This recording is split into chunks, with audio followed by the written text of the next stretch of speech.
আজকে তোমাদের সাথে আস্ত মুরগি দিয়ে আমি কিভাবে রোস্ট বানাই সেটা শেয়ার করব। এই রোস্ট দিয়ে তোমরা যে কোনো ডালা সাজাতে পারো স্পেশাল মানুষদের জন্য। আসসালামু আলাইকুম সবাইকে, ওয়েলকাম টু মাই পেজ। চলে আসলাম আরেকটি নতুন ভিডিও নিয়ে।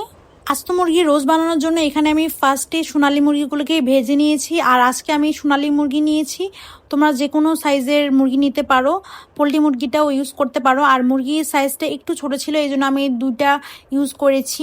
মুরগিটা আমি ফার্স্টে একটু সামান্য রসুন বাটা দিয়ে আর একটু গুঁড়ামরিচ দিয়ে ভালো করে লবণ দিয়ে মেখে ভেজে নিয়েছি।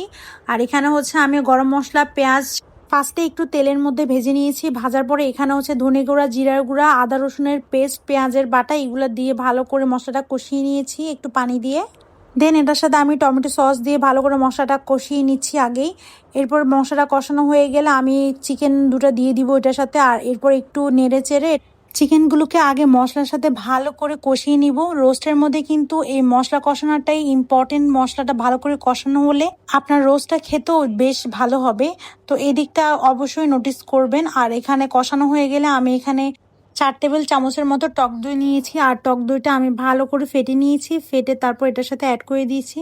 আর সেকেন্ড বার আমি যেটা ইউজ করেছি সেটা হচ্ছে বাদাম বাটা। আজকে আমি কাজু বাদাম বাটা ইউজ করেছি। আর আমার কাছে কাজু বাদামটা দিলে ভালো লাগে বেশি। আপনারা কাঠবাদাম, কাজু বাদাম মিক্স করেও ইউজ করতে পারেন। তো এটা দেওয়ার পরে ভালো করে আমি নেড়ে চেড়ে আগে একটু কষিয়ে নিব। আর আমি হচ্ছে গোটা কাঁচামরিচও দিয়েছি। গোটা কাঁচামরিচটা দিলে অনেক সুন্দর একটা ফ্লেভার বের হয় আর কি রোস্ট থেকে।